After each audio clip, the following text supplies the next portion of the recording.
Hey everybody, good morning. Is about to go live pretty soon. My connection is weak, supposedly. That would suck for building the audience. So anyway, I had to run the generator. Your show will go live in 5 seconds. 4, 3, 2, 1. Oh. Blog Talk Radio.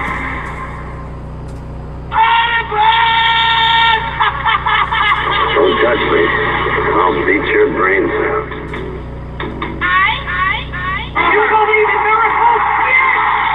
Holy shit. I mean, you can take a knee and try a 56-yard field goal. This is not Detroit, man. This is the Super Bowl. Let's get ready to rumble. I'm Sonny Liston. I'm Jack Simpson. There's no one like me. I'm from Nairclaw. There's no one that can match me. My style is impetuous. My defense is impregnable. And I'm just ferocious. I want your heart. I want to eat his children. Going Fraser. Down going Fraser.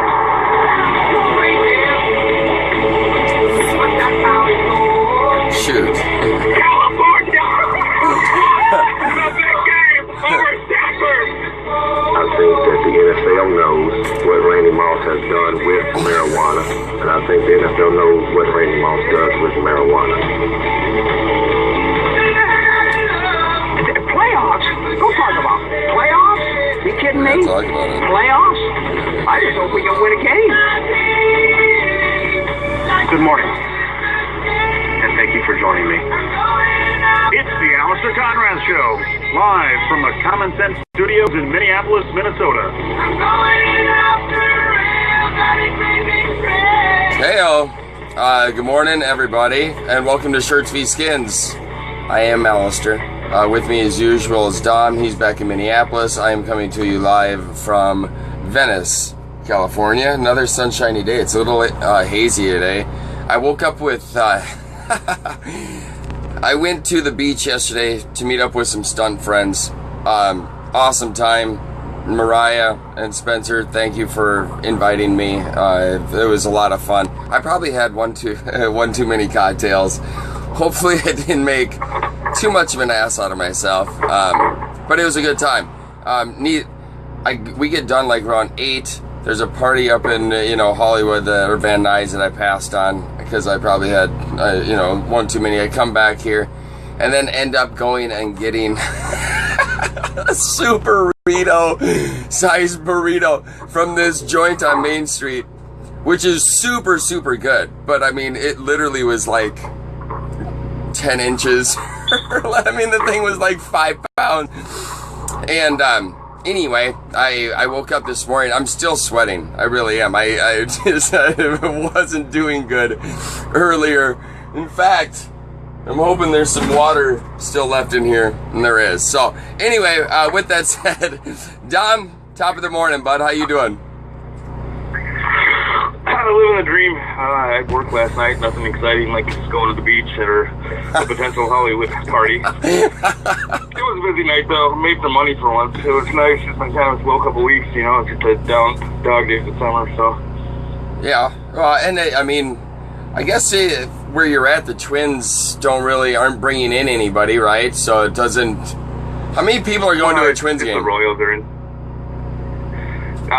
For the Houston series earlier this week, there was probably a legit 1,000 people. I think the announced attendance was like 10,000, but you looked at the stands, there was nobody. The Royals are in town this weekend, though, so that's been a pretty good series for us business-wise. There's a lot. The Royals travel well, obviously, as defending World Series champions, even though they're like 10 games out right now behind the Indians, but they do travel well. This is the extent of how much baseball we'll talk, and the reason for that is until you mentioned that the Kansas City Royals were the defending champs, I couldn't have told you that. So that is why baseball is not covered on this show. That's awesome, but we do got a little bit to get to today, so we're going to continue on in our NFL previews. This week we're starting with the NFC, and so this week we're doing the NFC South. So your runner-up in the Super goal, the Panthers, they look to be, back and as strong as they were last year. I wouldn't think of any drop-off, although we'll talk about it if they can 15-1 again, which I would highly doubt. On top of that, you got the three other teams that I guess this is maybe, compared to the AFC so far, this might be the one division. I know we mentioned last week with the AFC South how it might, be a real teeter-totter about, amongst the teams, and are they going to go 10-6 or are they going to go 5-11? And I think this division is right there with them. There you got the Bucks, the Falcons, and the Saints, who have potential, yet also have the potential to be really, really bad.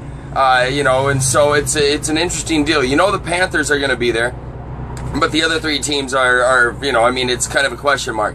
On top of that, the Olympics obviously are going on. And hey, by the way, I just read something, which is this is a perfect example of our media in today's day and age. There's no vetting process whatsoever.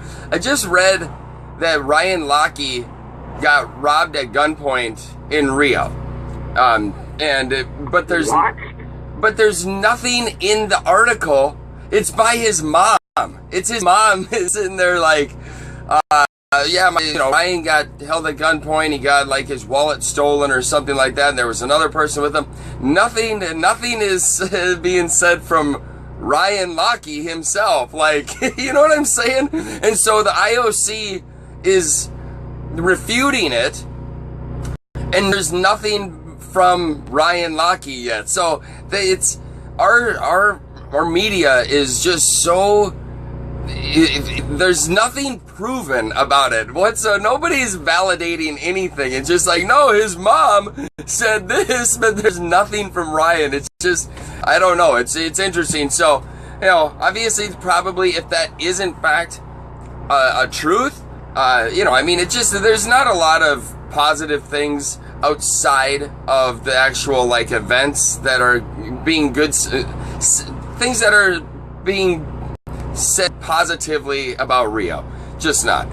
So this would be another black eye, if you will. But we do, like I say, the things that are going on in Rio right now, event-wise, are impressive. And so we'll get to the NFL preview. But, Dom, we got to talk about Michael Phelps. I would think that's first and foremost. The guy, let me remind me, he came back there was a time just a little bit ago, right, where it was kind of up in the air. He was going to maybe compete. He was out of shape. He wasn't doing the things that he should have been doing, right? Am I right on this, or has he always just been let's go? Yeah, well, the situation was, all right, so after 2012, the London Olympics, he decided he wasn't coming back. About a year later, he got the fire back at him, and he did seem just kind of, over it by the end of the 2012 games. He still won 4 golds and 2 silvers, so it's not like he shit the bed or anything. Right. But he made a commitment to come back, I think sometime in 2013 or early 2014. He got a second DUI in 2014, so the USA Swimming Federation suspended him for a year. So he was ineligible for the World Championships last year. Since then, he settled down, speaks to rehab. He met his fiance, he has a 3-month-old boy with her now, and they're going to get married at athletics. He found a whole new passion. The other swimmers have been talking about it, his whole demeanor has changed. He was always kind of isolated, like Jordan or one of those, or Tiger or somebody like that. Whereas this year with the Olympic team, he's all about the team and he's supportive of his teammates. One of the most amazing things was that kid that beat him for the silver, or he ended up getting silver. The kid that won gold had met him when he was 8 years old. Oh my! He was his hero, and he comes back and he sets the Olympic record and beats Phelps by I forget the winning margin. It's a pretty incredible story. They showed the picture of them from 9 years or however long ago it was, and he was just to come back and beat your hero. The kid's name is Schooling. He was swimming for Singapore, but he's University of Texas athlete. Schooling, American, obviously. Schooling is very apropos of a name for that kid, as he schooled everybody else. It's pretty awesome. On that race, though, I actually heard Phelps at the turn was in, I think, 8th place, and still managed to at least eke out. How in the hell was there a 3-way tie for second? That's what I want to know. All 3 people touched the end pool at the same exact time?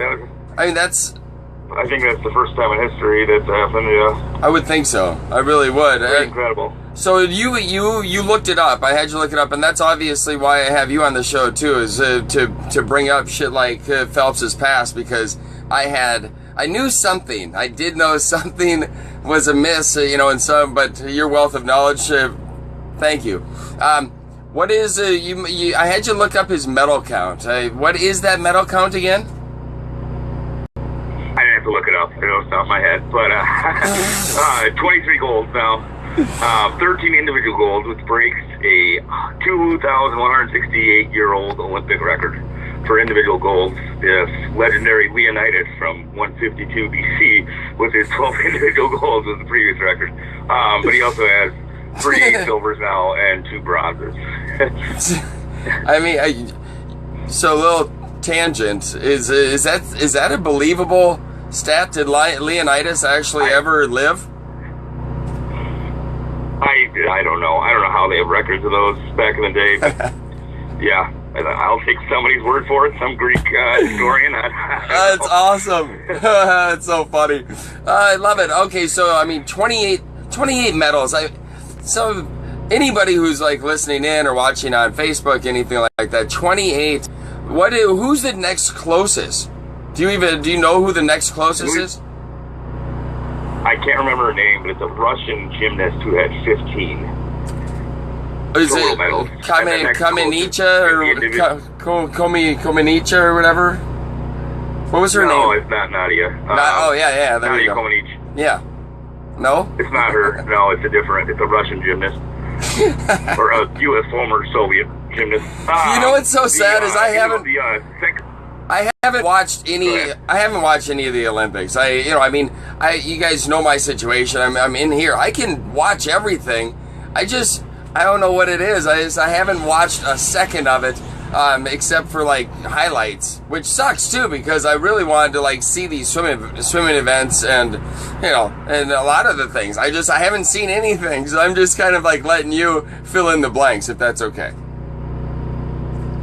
That's fine. I haven't been watching. For some reason, this Olympics just doesn't move the needle for me. I'm excited to see Bolt versus Gatling tonight, but that's about it.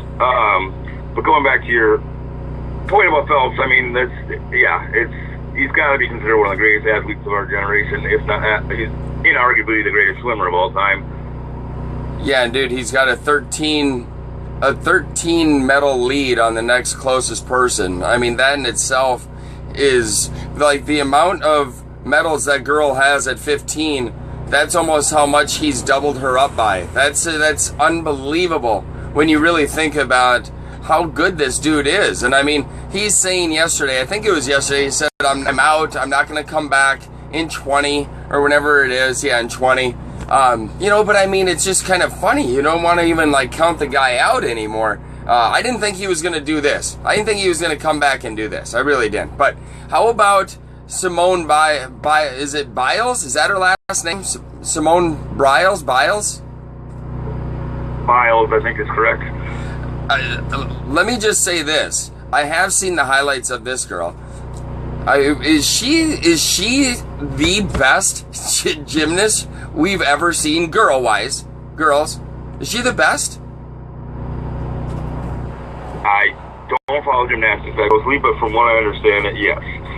Just her athleticism is just I mean, you look at her floor routine, it's like, I couldn't even try one of those things, and she does like 8 things in a row. Like, off the bounce. It's just unreal to watch her. Her body reminds me of Serena Williams, if Serena Williams was in better shape. I mean, she's unbelievable. Her body looks like my pit bull, which is a compliment. And it's, I mean, she's amazing. I watch her, and it literally is unreal. And what's really cool is, I not as much as I should, but LA Valley College up in North Hollywood area, on Monday and Thursdays, you can go there and train. And I get some friends who do, and they're gymnasts, and it's funny to like talk to them. Some of them were at the beach volleyball yesterday that I was at.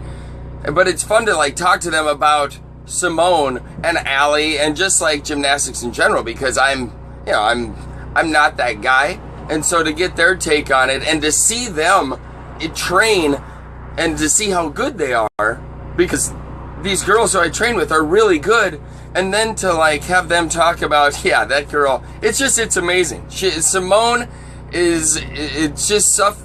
I love being able to watch things that you've never really like seen before. It's like watching Barry Sanders. All of a sudden you're just like, nobody can do what Barry Sanders does. Nobody. That's why I still think he's the best running back ever. You guys can you can argue with me all you want. Barry Sanders is the best running back ever.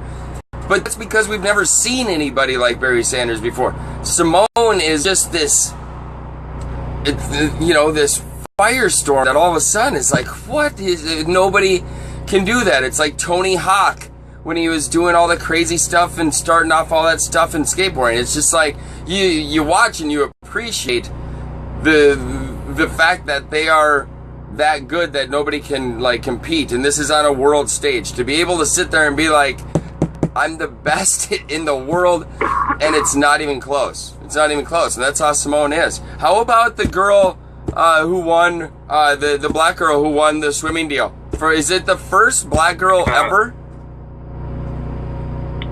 She was the first African American female, I think, to win a swimming gold, and then she's the first individual individual black person to win first black person to win an individual gold. So she was the first female black to win any gold, and the first individual black to win a gold as well. Yeah, because Colin Jones was on that 2008 Beijing team. He's the one that was third leg before Lisak had that incredible comeback. I don't remember that to keep Michael Phelps' goal of 8. Hey, what is it? What's the girl's name? What's the girl's name? Simone Manuel. And so here's the deal. Dom and I were talking a lot, in a short amount of time in our pre-production show or meeting right before this, and there's a lot of things that go into athletics, the things that people don't think of. Like for us, basketball. Like, yeah, LeBron's amazing, but he also just so happens to be 6'8", 250. Like, that helps. You know what I'm saying? He could be like 5'9", like me, and we wouldn't be talking about LeBron. So there's some things that you're fortunate to have. The other side to it, like this swimming, the girl who won the swimming. There is. How should I go about saying this? I don't want to offend anybody. I'm generally Mr. Offensive, but the racial stuff. You can just say. Yeah, you can just say the stereotype is that black people can't swim. And okay. There's just a long history of that makes it not that it's a hell of a stereotype, just that it's no. Okay. There's a long history. Okay, so here that once again we were talking about kind of privileged sports. The football and basketball, whereas a lot of it in the pros is predominantly African American. And that is because it is a team sport, and so therefore it's in school. You can try out. You can go out for the teams in school. You can play pickup games, stuff like that. Golf, swimming, throw in some more tennis. Thank you. Those are sports that generally, granted, there are school teams that you can do, but if you really, really want to be good, you go to like Bradenton, Florida, to the what's that dude's tennis school, or the IMG camp. You go, you get a special coach, and it costs money, and a lot of things like it's easier to be able to be a part of the team. I'm butchering this, and it kills me because there's things I want to be able to easily say, and I just think I'm gonna be like just raked against the coals, and so it's kind of tough for me to try and explain what I'm wanting to. Anyway, put it this way: there's not a lot of black people in swimming. There's not a lot of black people in tennis or hockey. Sports for whatever reason that take up a lot of money. It's fact. I'm not trying to like sound I feel like I am, but it's a beautiful thing. Chris Rock, like I said, he's like, put skates on LeBron. He's like, once black people figure out hockey, the white people are out. And it's probably true. It's just certain things take a little bit more backing, and that's why you don't see a lot of, minorities, not just African American, but, it is what it is. This is just, I'm wanting to be so positive in this talk. I really do. I get what you're trying to say. Yeah, Can I try and sum it up a little bit, though? Yeah. All right. Yeah. So there's a few sports, like skiing was another one we mentioned, where it takes a fair amount of privilege to, like tennis, skiing, golf, stuff like that. You need money for the equipment. Basketball, all you need is basketball, and there's hoops everywhere. I mean, it's not that hard to find. Even some people make up their own hoops. So there's a lot easier access for people that are less privileged. But the thing with swimming for me, with black people, was just the history behind it. That's what we talked about, when slaves weren't allowed to swim for fear of escape, stuff like that. Like there's just generation upon generation of them black people not being able to swim. I mean, I'm not trying to paint a broad brush, but it's pretty true. And then public school, maybe, and like in Jim Crow laws were extinguished. People have dumped acid.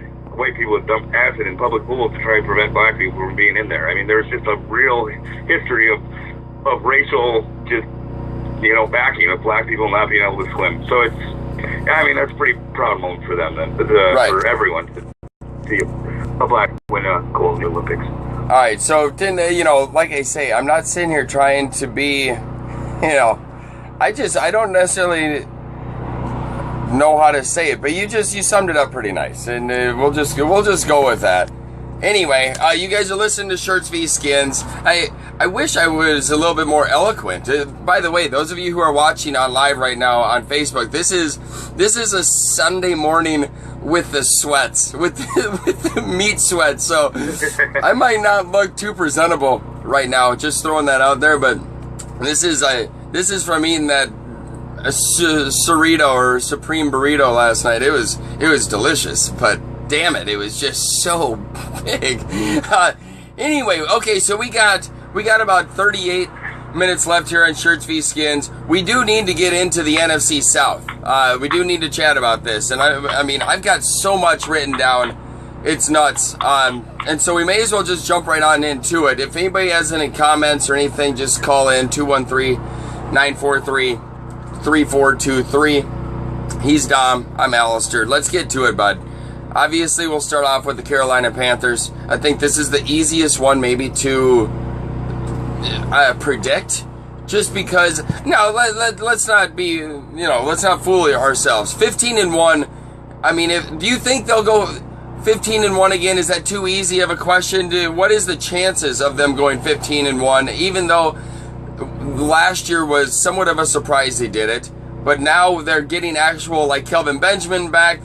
Is there an idea that this team should actually be better than last year, especially with the humiliating loss to the Broncos in the Super Bowl? On a couple of factors there. They had, I hate people that look at the schedule and say it was the schedule, but it really was the schedule last year. I mean, they played the two weakest divisions outside of their division last year. They played the AFC South and the NFC East as part of the the 4-year rotation for all those their schedule, and those were the two worst divisions in football, which is part of the reason they went 15-1. They went 8-0 against those two divisions. This year they get both of the West, the AFC and NFC West, which are arguably the two best divisions in football. I mean, that's a big schedule difference there. Also, the loss of Josh Norman is going to be a big thing, so they're coming nowhere close to 15-1. I'll tell you that. Oh, wow. All right, so I think you're already forecasting your prediction, but okay, so, and I guess there's a part of me, Josh Norman goes to the Redskins. He was franchise tagged. Basically, he balked at it.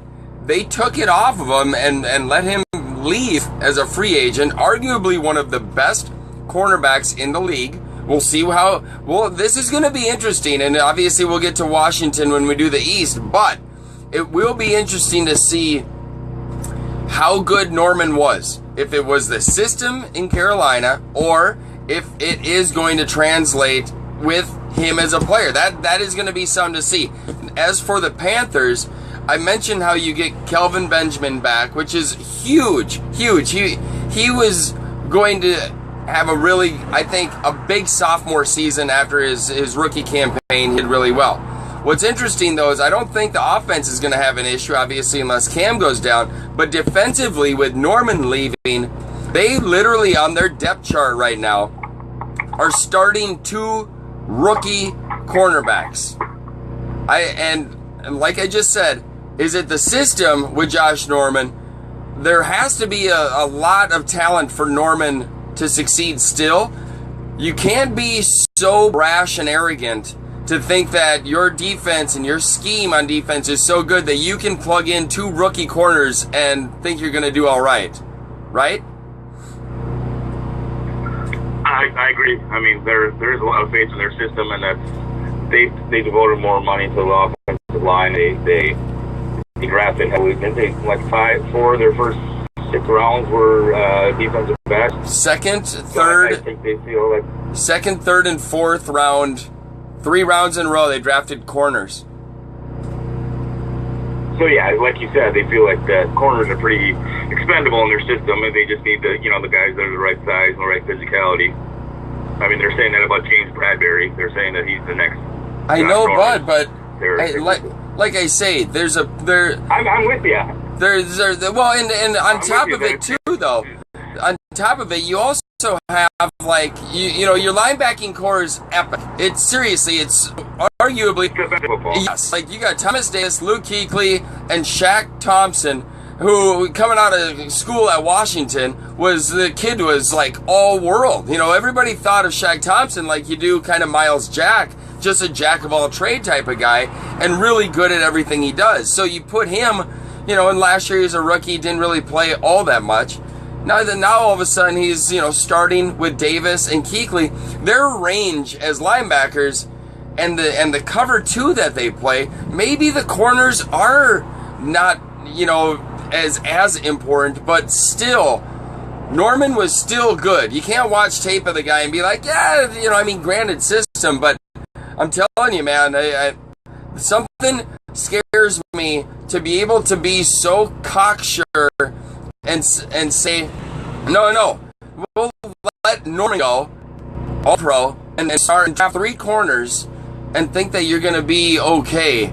I mean, that's ballsy. That's straight up ballsy, and I'm with you on the whole 15-1 deal, but I mean, they did get Vernon Butler, who was a D tackle, but they already have Short. One of the deepest. Short and Latuliali. Yeah, Star Latuliali, whatever the hell he is. Yeah. Right. No. Well, and who knows? They got maybe one of them's going on free agent. Back, Charles Johnson. Yeah. This is why we need to look at each other sometimes. Yeah, go ahead. I'll stop talking. All I'm saying is I have a feeling one of those 2, unless they really, really believe in rotating, but I have a feeling one of those 2, Short or Star Latuliali, is going to be gone free agency maybe, or I think next year. I think one of those 2 is in their last season or whatever the case is. But even so, everywhere on that team, they're solid. Offensive line is strong. I mean, they weren't in the Super Bowl. They got worked in the Super Bowl, but so did the Patriots, 2 times against the Giants, so I mean, you can always have bad games. And sometimes, the style of play just, we say it every week. Games are won, offensive, defensive lines, and that's where it is. And they just had a big game. But everywhere else on the field, offensively, defensively, they look strong, except for the cornerback. I mean, keep in mind, you're playing in a division that has Drew Brees, Matt Ryan, and Jameis Winston, who we're going to talk about shortly. I mean, that guy looked good last year, and I have a feeling he's going to be another year stronger. Mike Evans is probably going to be better. All I'm saying is you're in a division where the quarterbacks aren't too bad, and Drew Brees is going to kill two rookie corners, right? Oh, yes. Drew Brees is amazing, and yes, he's going to light them up like there's no tomorrow. I just say, I mean, it's interesting to me. As for Cam, Go ahead. I just say, I mean, obviously he's the head of the snake, and if he goes out, the Panthers are done.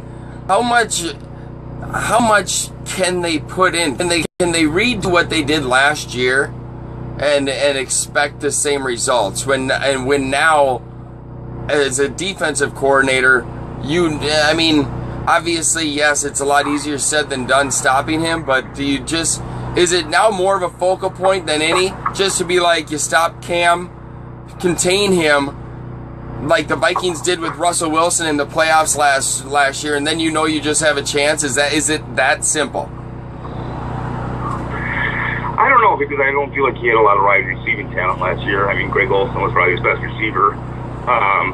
Ted Ginn had a decent year, I guess, but I feel like with the return of Benjamin, he might have more threats. But yeah, it was just kind of crazy. I'm kind of with you on it. It does seem like maybe he's not containable, like the old Vic or something. I don't know. Does that make sense? Because you would just see that with the way his receivers went down, and he was down to, just nobody pretty much. And Ted Ginn dropped a lot of deep balls last year, if I remember correctly. Why teams didn't key up on him, have a spy and just contain Cam and then let him try and throw to those crappy wide receivers. But now this year maybe he has. With Benjamin back, he finally has a big target. So beyond Olsen. What is interesting is Greg Olsen led the team with 77 catches, and the next closest person was Ted Ginn with 44. Keep in mind, on 44 catches, Ted Ginn had 10 touchdowns. I mean, every 4.5 catches, Teddy was in the end zone, which is pretty impressive. But yeah, Olsen had 77. Kelvin Benjamin has got to be able to be I mean, you would think Kelvin Benjamin's going to have like 70, 80 catches. That makes sense, right? I mean, for a number one receiver? Oh, definitely, yeah. But, I mean, they do have a power running game. Like you said, their offensive line's good. I'm losing the name of their fullback. But Jonathan Stewart, he ran for almost 1,000 yards, but they also ran for 100 yards every game, as he posted on our little back and forth there. I mean, they have a dominant running game, and, with Cam's how he's, busted outside or whatever and had a broken play, maybe that does keep defenses more honest in terms of I mean, he'll have more opportunities down the field is what I'm trying to say. Okay, well, with that threat of the run. I tell you what, the first 4 games of the Panthers are a Super Bowl rematch, the first game of the season, Thursday night game in Denver.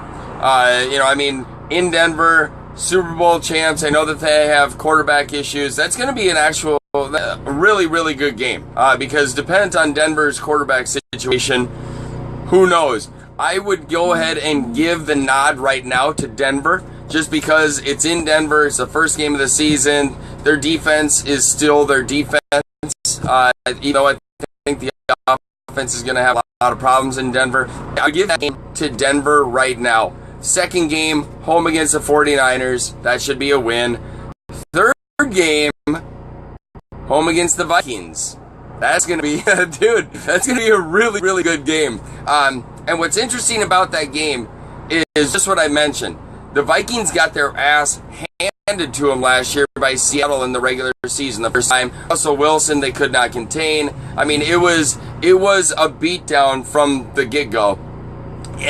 Extremely embarrassing. Extremely embarrassing.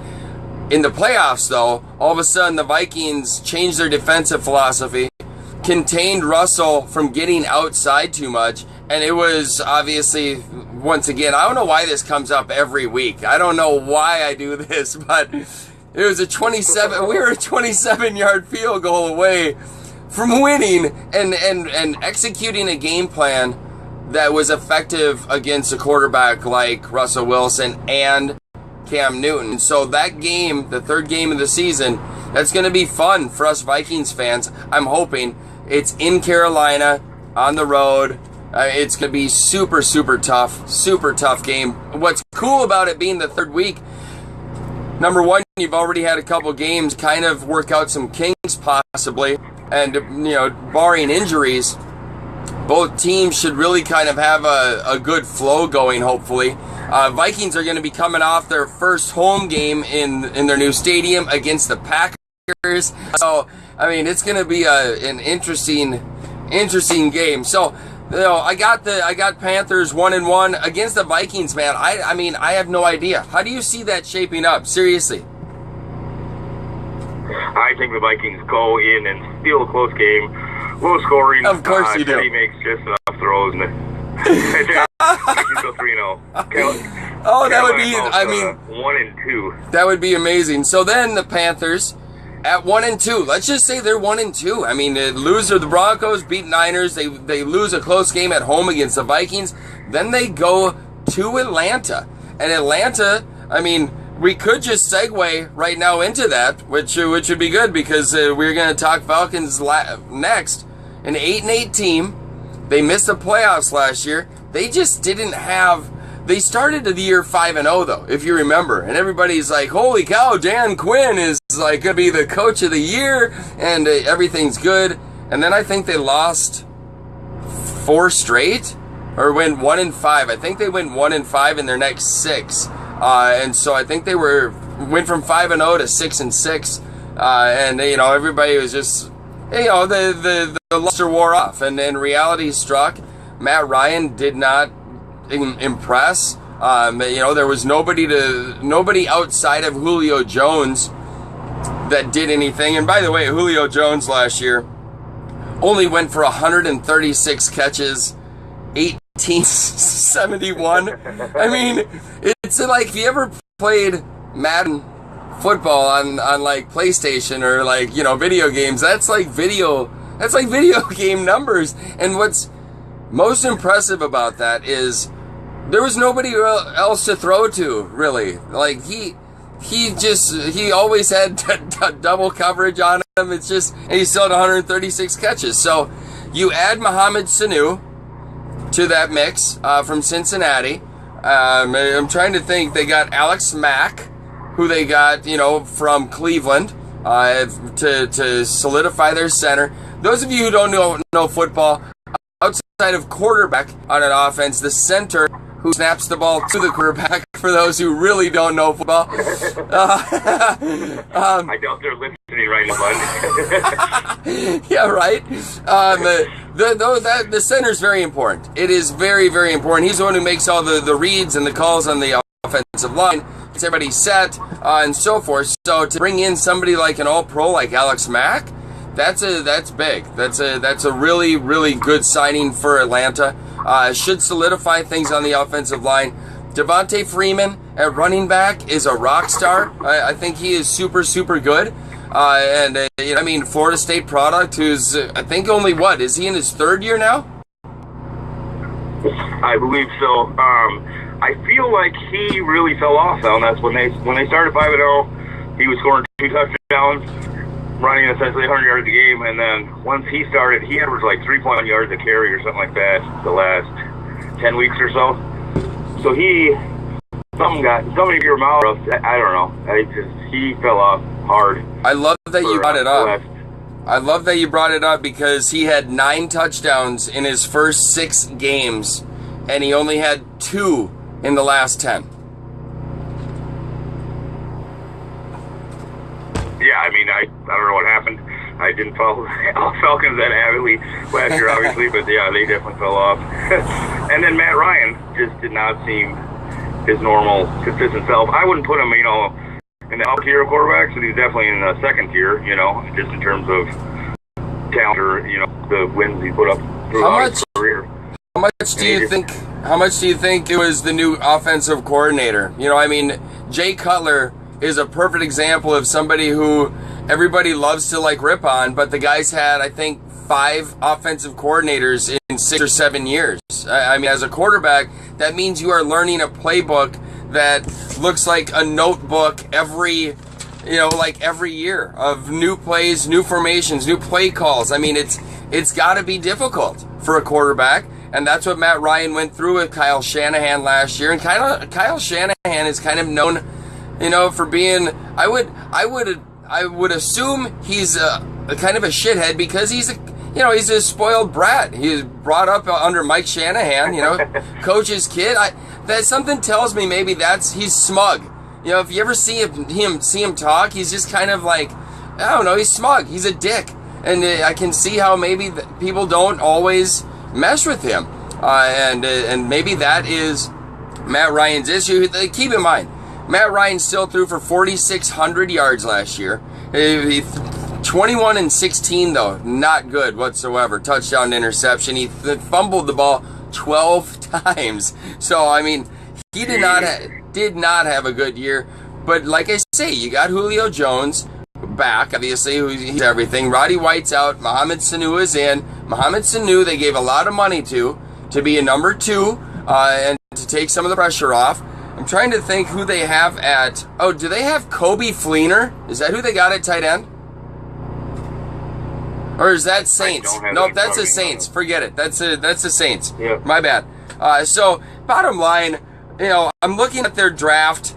And Scott Wright, who I know, Scott, you're watching. I think you're still watching, but the Draft Countdown, president, draftcountdown.com, he could probably shed some light on, their draft. I know they got Keanu Neal from Florida, safety, really, really good guy. I don't know about Deion Jones or Hooper. I know number 4, they drafted Devondre. Now, this is interesting to me. Devondre Campbell, the Gopher, Minnesota Gopher, who, when he was with the Gophers, you could see, his athleticism and his ability, but he never really stood out. He never really took over a game. And now all of a sudden he's down in Atlanta, and he's number 1 on the depth chart. Like, they got him starting at the will linebacker, like the weak spot.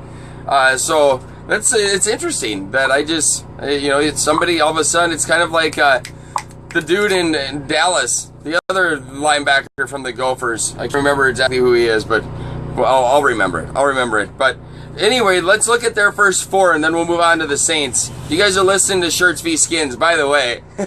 Those of you watching at home, you too. We got about 15, 20 minutes left here. A couple teams to get to, but let's look at the Bucks' first 4. Or the Falcons. You got the Bucks, home against the Bucks. Falcons, Bucks. I mean, I'm on the fence with this one. I'll be honest with you. I think the Bucks are going up. I think the Falcons are either staying the same or regressing. So, at the Bucks, what do you think?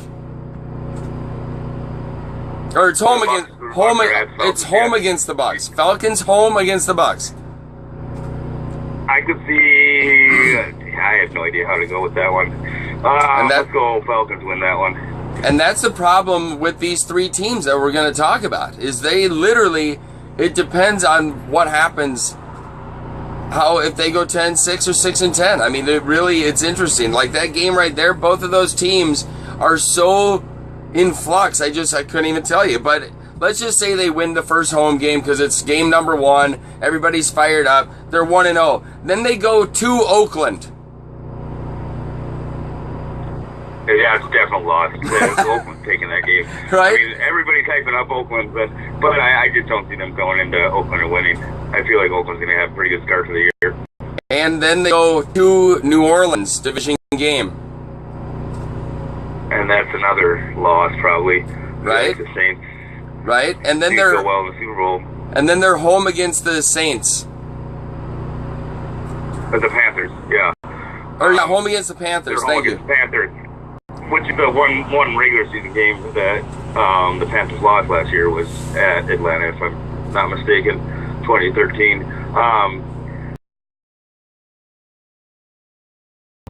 The same thing. They can also go. I don't see them going 4-0 for sure. But 1-3 or 2-2 is definitely in the mix. I mean, I don't see them doing much better than 2-2 with that slate. That's a pretty tough opening slate. Dude, I'm telling you right now. They will be. I see a 1-3, but I could definitely see an 0-4, and I just think the Falcons are the team that's not. Even though they got Sanu, even though they brought in Alex Mack, I'm just not thinking they're there. So anyway, we got to move on to the Saints, but before we do, we totally forgot to do predictions. I was going to say that, yeah. So I'm going 11-5 with the Panthers. I'm going 7-9 with the Falcons. 11-5 Panthers, 7-9. I'm going 12-4 with the Panthers. Even, God, dude, you're right, though. They played West. They play the Seahawks and the Cardinals and the Broncos and Chiefs and so forth, the Raiders. Man, oh, man. Yeah, I'm still going with it. I don't care. I'll go 12-4. The 3-game drop off of last year. You're going to 4-game drop. And then 7-9, you Falcons. I'm going 6-10. Falcons. Just not good. Damn it, I was going to go 6-10, but I thought you were going to go 6-10. I didn't want to say it. It's great. All right. Okay, so moving on. I think this is the team, the Saints, that kind of are trending upwards. Obviously, number one, you can't go anywhere but up when you have a historically bad defense like they did last year. I mean, numbers alone, they were 32nd out of 32nd in points against. So letting up the most points. They were last in the league. They were 31st out of 32nds in total yards. They were 31st against the pass and 31st against the run. I mean, generally, you have a defense that's at least like good against one or the other.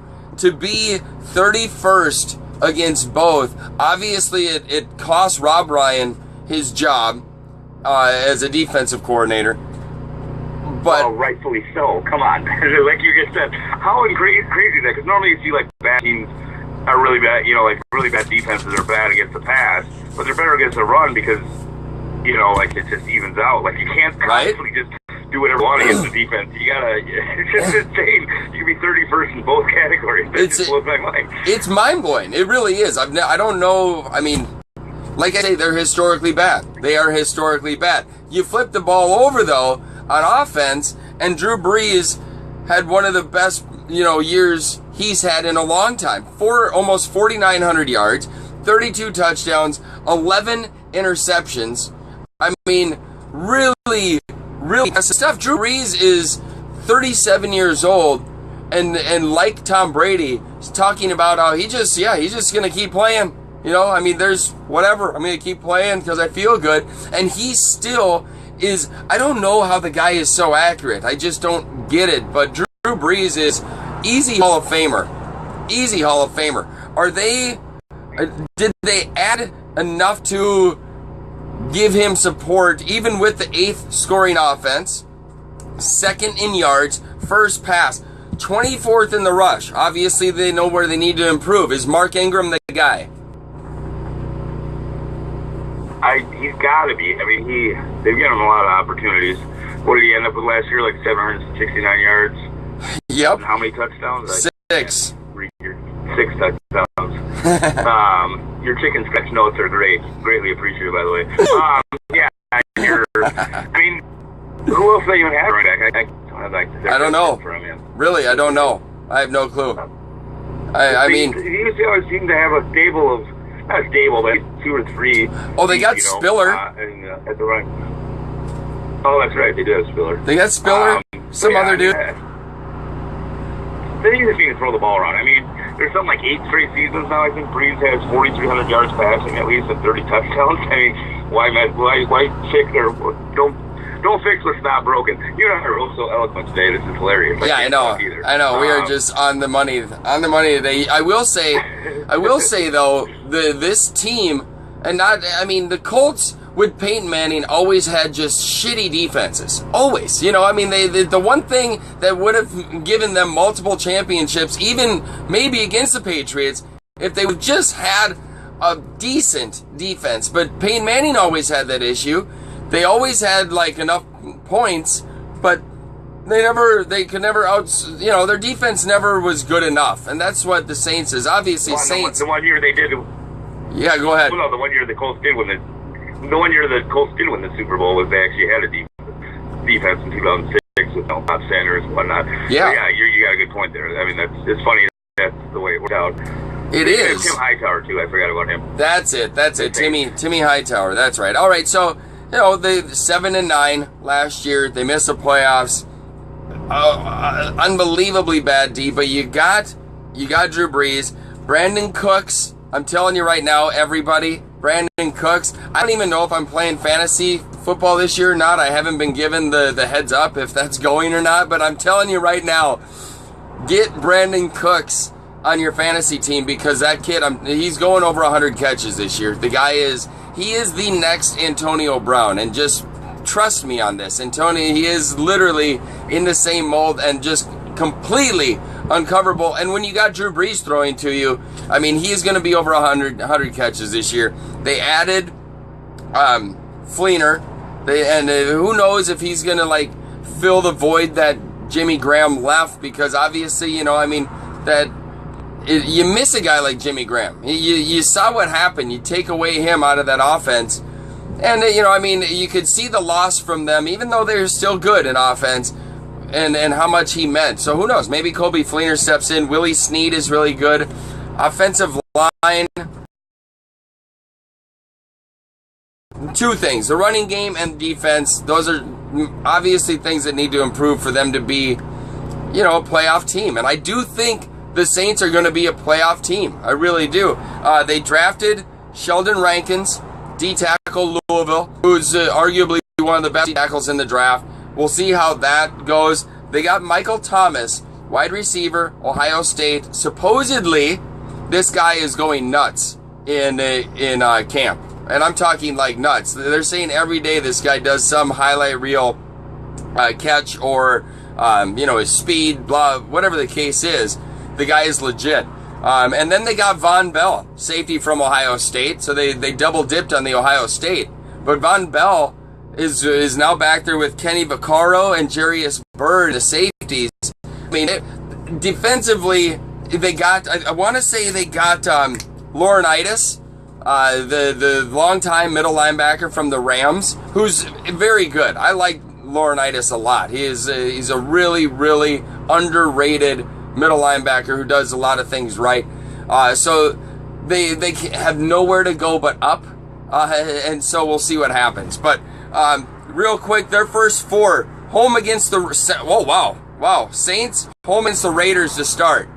That's a killer game. I have no idea what's going to happen there.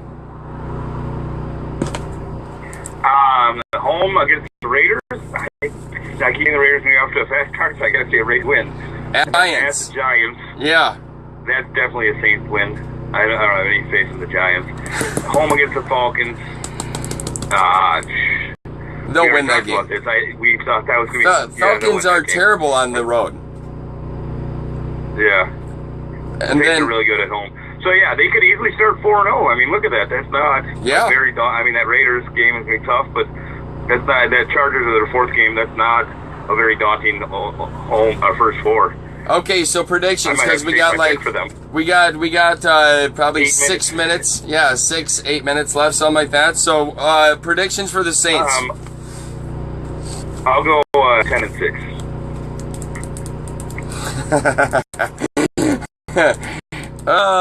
What did I say for the? So I got 12-4, 6-10. And $7-9. Yeah, 10-6 Saints. I'm with you. 10-6. I'm with you. Because I think Saints are going to be a playoff team. I really do. And if that's obviously the Panthers, so I'm thinking the Saints are getting a wild card. I can't. Yeah, this is the first NFC one, so I got to actually figure out at the end who's actually getting the wild card. But we're both at 10-6. We're gonna end up in the last division. We're gonna have to be have these outrageous records just to make everything add up. Oh, that's awesome. Oh, wow. Whatever. Okay, so last but not least is the Buccaneers. Finished 6-10 last year. Rookie Jameis Winston. He unfortunately did really well without Mike Evans, who definitely had a sophomore slump at receiver. But what do I have for Winston? He threw for over 4,000 yards, 22 touchdowns, 15 interceptions. Supposedly, this offseason, he got together with Michael Jordan's trainer and lost 18 pounds. That was kind of a concern that I had last year during draft time. I was like, yeah, Winston looks a little fat. I think he's a little fat. And so I think for him to lose 18 pounds and kind of sleek up, that's going to benefit him a lot. I think he did he did a lot better than I expected him to do last year. Was your expectation exceeded, or was it status quo? Yeah, it was pretty much status quo. I actually thought he was going to start off a little better. He faced off against Mariota that first week, and Mariota's 4 first half touchdown passes. Yeah. So that kind of just put, I don't know, I just thought Winston was way better than Mariota. So I don't know. Yeah, like you said, he looked a little overweight. He wasn't a disappointing season. It wasn't like an overwhelming. I mean, 4,000 yards is nothing to, sneeze at when you're a rookie. But yeah, he's a rookie, dude. He's a rookie throwing for 4,000 yards. Yeah. Like, that's not bad on a shitty team without Mike Evans. I mean, that's actually kind of good. You know? Well, yeah. I mean, he still had Vincent Jackson and still had what's his name? Austin Seferian-Jenkins, who's now supposedly he was benched. Is he really? Yeah, supposedly this Braitman or whatever the hell he is. I can't remember the guy's name, but yeah, supposedly. I don't know what I don't have it written down. Doesn't matter. I don't care. It's a tight end, but supposedly that. And he had a good year last year. Now he's relegated to spot duty and bench duty. Supposedly, that's only because I think he's a shithead. And he's kind of like butting heads with the new head coach. Which, by the way, Jameis Winston, it's the same playbook because Dirk Cutter, whatever, was the offensive coordinator. Now he's the head coach. So that I don't think that's going to have much influence, much change for Jameis. Because of the same playbook and whatnot. I just think you got Doug Martin, who blew up last year. Everybody thought he was written off. He was done. He had that one good year. He comes back last year, finishes second in the league next to AP. And then you got your O-line, which is a strength. You got J.R. Sweezy, guard from Seattle, during the free agency pickup, which is a really good addition. Mike Evans went from 12 touchdowns to 3 touchdowns. So you would expect him to bounce back. Vincent Jackson, 33 years old, bud. He might at 6'5". There's a time where all of a sudden it gets a little bit long in the tooth. So we'll see. Flip the script though. Defensively, Levante David is probably the best player in the league that nobody knows about. If they had a better defense surrounding him, he would be talked about in the same breath as Derek Brooks. Watch film. This guy is sideline to sideline, does it better than anybody else in the league, and that includes Luke Kuechly. I'm telling you, this guy is out of this world, and nobody knows about him. Because he just doesn't play that good of a defense. It's unfortunate, but they did add Vernon Hargreaves at corner.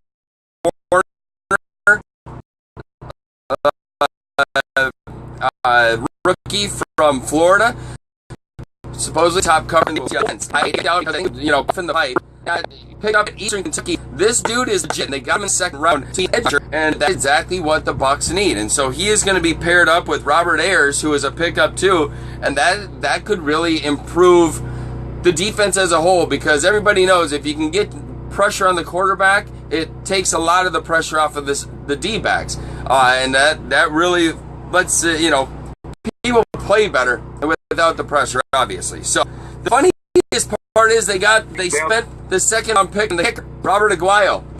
Goyo, yeah. Who was great at Florida State, but then I think he miss his first extra point attempt. How funny is that?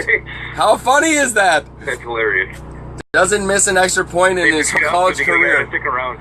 That's awesome. Yeah. They also added Brent Grimes, which is interesting because I always had a high opinion of him. I'm reading his stats from last year, though.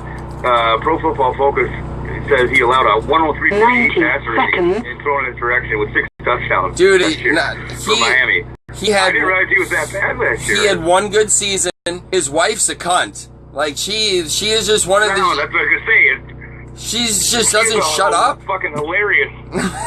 She's fucking hilarious to listen to, though. She's just a train wreck. I mean, she's horrible. All the time talking shit about everybody, but But she was one of the more interesting ads of the off season, I think. I don't know. I didn't say this to poo-poo show, but at the beginning, I was thinking this division is just kind of boring to me overall. Thank you. Me too. Let's get to our predictions. Okay, so let's predict real quick because we big addition. We got like 50 seconds, so give me I'm not even going to do the Bucks first 4. We'll talk about that maybe later. Just give me a prediction. Let's go 8-8. Huh. All right, I got 7-9. I got 7-9 for the old Bucks. I think I really do think they're going to be improved. Granted, they only went 6-10 last year, so it's only a game improvement.